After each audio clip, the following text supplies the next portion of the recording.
नमस्कार दोस्तों। पिछली चर्चा में हमने देखा था कि 1857 की क्रांति को दबाने के बाद ब्रिटिश सरकार ने 1858 में एक एक्ट पारित किया, भारत शासन अधिनियम 1858, जिसके ज़रिए पूरे भारत पे उसका आधिपत्य हो गया। भारत उसकी मुट्ठी में चला गया। अब उसके बाद जब पूरे भारत पे उसका शासन हो चुका था तो उसने एक एक्ट पारित किया, भारतीय उच्च न्यायालय अधिनियम 1861 का। इस अधिनियम के ज़रिए आपराधिक मामलों, गैर आपराधिक मामलों, वैवाहिक, वसीयती सभी तरह के मामलों पे निर्णय सुनाने का उसको एक अधिकार प्राप्त हो गया।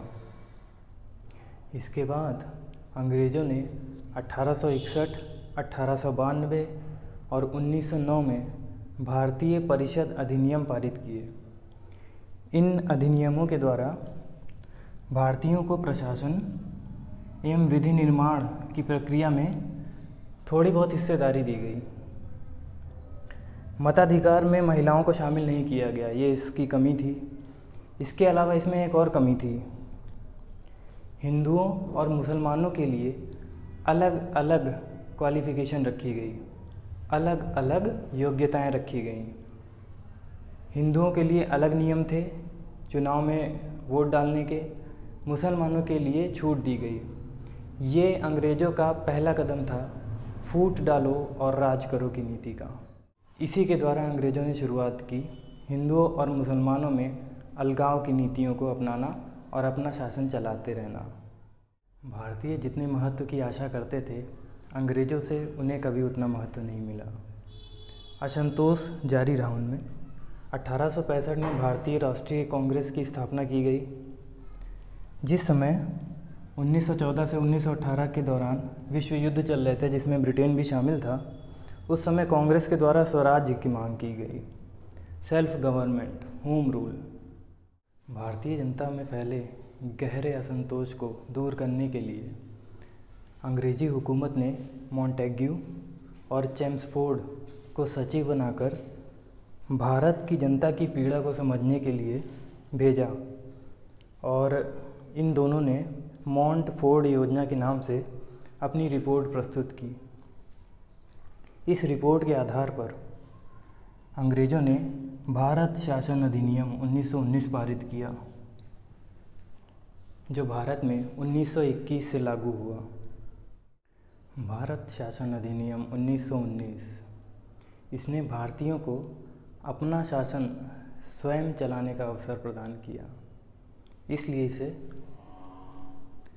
स्वशासन की नींव का पत्थर भी बोला जाता है। इसके प्रावधान निम्नलिखित थे। विधि निर्माण संबंधी विषयों को दो भागों में बांट दिया गया।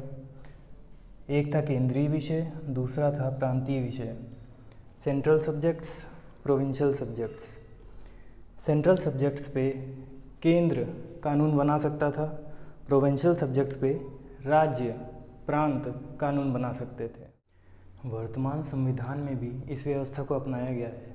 केंद्रीय विषयों पे केंद्र कानून बनाता है और राज्य के विषयों पे राज्य कानून बनाता है। इस अधिनियम में प्रांतीय स्तर की सरकारों में द्वैध या दोहरे शासन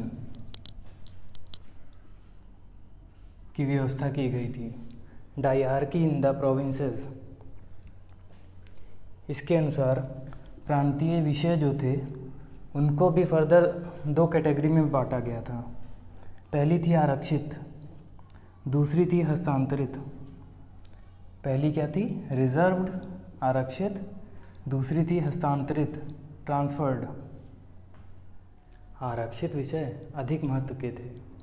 इन पर भारतीयों को कानून बनाने का अधिकार नहीं प्रदान किया गया। ये व्यवस्था प्रांतीय स्तर पर ही केवल लागू थी।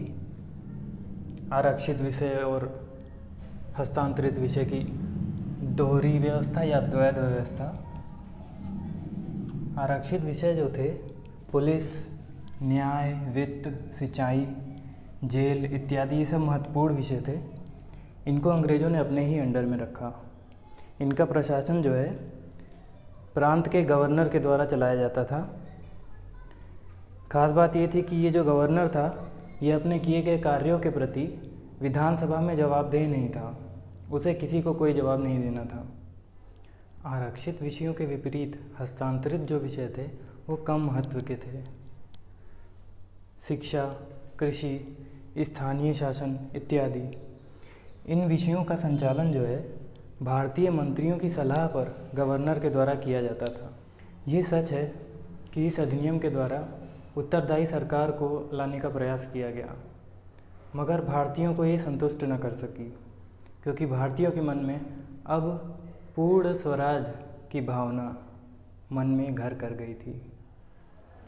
ये सारी व्यवस्थाएं भारतीयों को प्रलोभन देकर उनका मुंह बंद करने का एक छल मात्र थी। ये ऊँट के मुंह में जीरा साबित हुई।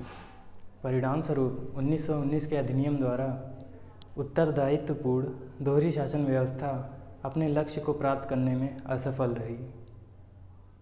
अब भारतीयों को ये लगने लगा था कि अंग्रेज़ों से स्वतंत्रता पाना इतना आसान नहीं है।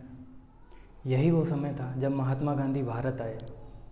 उन्होंने असहयोग आंदोलन चलाया और स्वतंत्रता की मांग की लहर पूरे देश में फैल उठी।